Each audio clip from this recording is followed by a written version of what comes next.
alunos do 8º ano. Mais uma vez estamos aqui nos propondo a gravar aqui uma videoaula que tem como temática conteudista leitura. Alunos da Secretaria Municipal de Educação São João da Canabrava, 8º ano A, do qual eu sou o professor de língua portuguesa. O 8º ano B, onde a professora de língua portuguesa é Sueli Maria, e os alunos da comunidade de Conceição, onde temos o professor Teodoro Neto. Compartilho com esses professores e essas turmas a gravação desses vídeos e os conteúdos estudados. Essa temática, esse conteúdo de leitura, eu selecionei inicialmente um poema de Manuel Bandeira, que o título dele é Poema tirado de uma notícia de jornal. João Gostoso era carregador da Feira Livre e morava no Morro da Babilônia, num barracão sem número. Uma noite ele chegou no bar 20 de novembro, bebeu, cantou, dançou. Depois se atirou na Lagoa Rodrigo de Freitas e morreu afogado. Aí nós vemos esse poema, ele tem assim uma característica muito de uma notícia mesmo, porque ele dá conta dos elementos da notícia, que é o que, o fato, quem, onde e quando. Enfim, esse poema Manuel Bandeira produziu e o intitulou como uma notícia de poema tirado de uma notícia de jornal, porque realmente se assemelha a uma notícia, a um noticiário, viu? Porque ele dá conta dos elementos da notícia. É um poema como se diz, de versos livres. Nós temos o primeiro verso aí é bem grande. Temos 3 versos aí que são apenas de 2 sílabas poéticas: bebeu, cantou e dançou. O último verso também de uma extensão bem maior, enfim. O Manuel Bandeira produz, cria, escreve poemas no modernismo brasileiro e com essa tendência também de versos livres, versos também sem rima, versos brancos, enfim. Mas não só Manuel Bandeira e outros poetas também do modernismo também utilizaram essa técnica, mas ele também produziu versos também rimados e de metrificação isométrica. E aí eu trouxe essa comparativo entre a reportagem e a notícia para a gente ver essa diferenciação, justamente porque um dos gêneros textuais também que a gente estuda esse mês, nesse aspecto de leitura também, é a reportagem.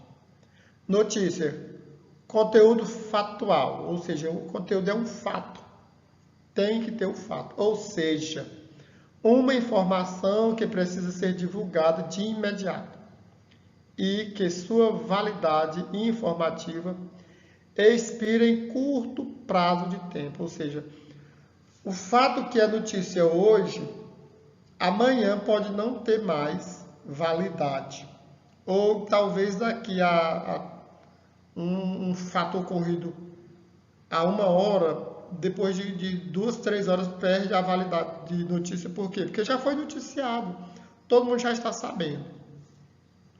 A reportagem apresenta mais informações que a notícia.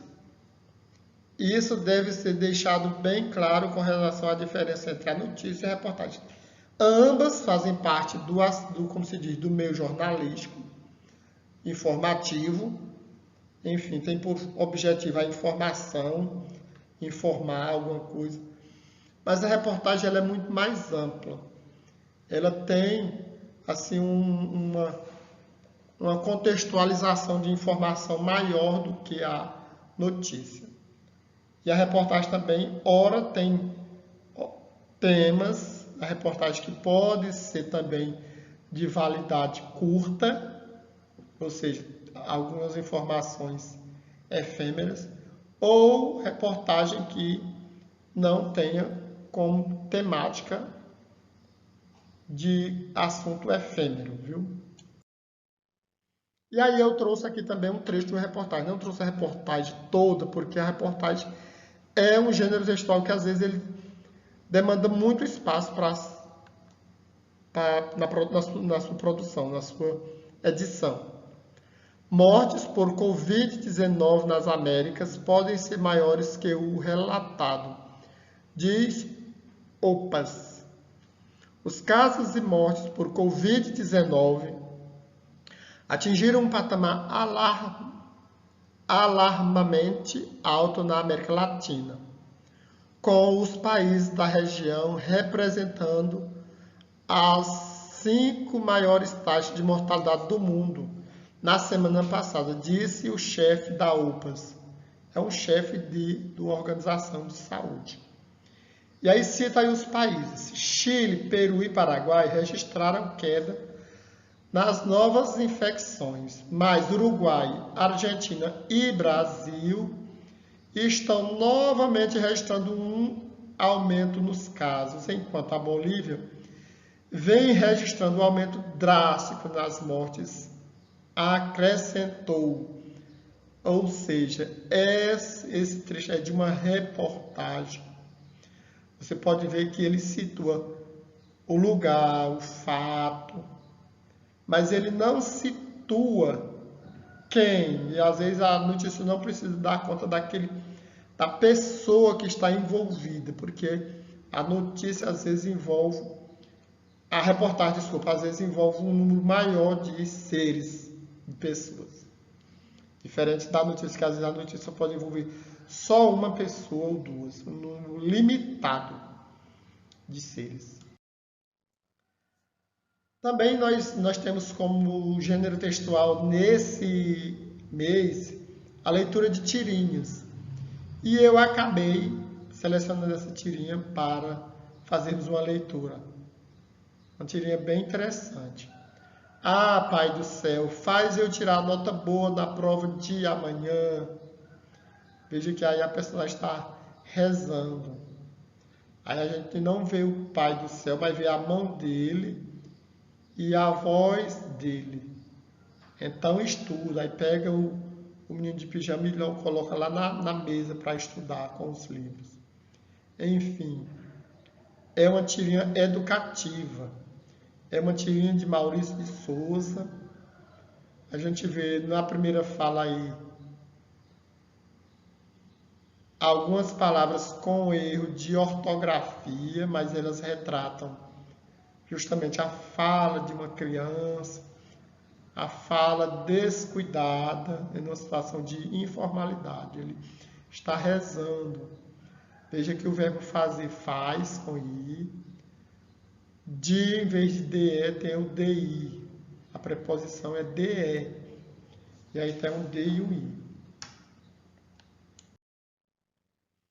Temos também como gênero textual nesse mês a leitura do romance de aventura, que é o gênero, como se diz, textual mais estudado nesse mês da nossa turma. E aí eu trouxe aí, coloquei, tem muitos romances de aventura que a gente estuda, que a gente conhece na literatura universal. E eu selecionei esse de Júlio Verne, A Volta ao Mundo em 80 dias. Seria impossível, é impossível colocar nesses slides a narrativa, como se diz, o texto. Mas a gente trouxe algumas informações sobre esse romance. A Volta ao Mundo em 80 dias. Eu não trouxe o romance ou um resumo dele, mas um resumo da história. Como se fosse uma resenha do romance. Uma aposta foi o bastante para Phileas Fogg, seu fiel escudeiro. Jean Passepartout embarcarem em uma das maiores aventuras da literatura mundial. Esse romance, A Volta ao Mundo em 80 Dias, é um romance importante da literatura universal. Nos moldes da narrativa fantástica de Júlio Verne, o escritor francês, um dos precursores da moderna ficção científica, narra a história de um inglês metódico que decide dar a volta ao mundo em 80 dias. No ano de 1872, pelo suposto motivo de uma aposta selada com a alta quantia de dinheiro. Ao colocar o pé no mundo, Fogg encara diversas aventuras típicas da imaginação sinistra de Verne.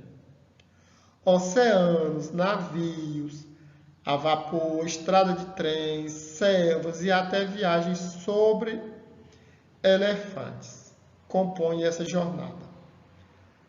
Este romance foi publicado em 1873. Esta obra tem destaque relevante na bibliografia deste autor, que, em meio aos seus romances de aventura, presságio diversos avanços científicos e tecnológicos da humanidade. A Volta ao Mundo em 80 Dias leva-nos a lugares onde nunca pensamos estar, e nos faz acreditar numa fantasia possível de se concretizar. Esses romances de aventura também eles fazem parte como se diz, da ficção científica, do que a gente chama de ficção científica. Por quê? Porque antecipa muita coisa, porque envolve elementos da ciência também, e que antecipa alguns acontecimentos que a humanidade já está vivenciando. Viu? Hoje é possível dar a volta ao mundo, talvez em bem menos de 80 dias. Por quê? Porque a tecnologia facilitou o transporte. E muitas outras situações que a gente encontra em romances de aventura, que está no campo da ficção científica, a gente percebe que hoje está acontecendo. A literatura antecipa muitos fatos.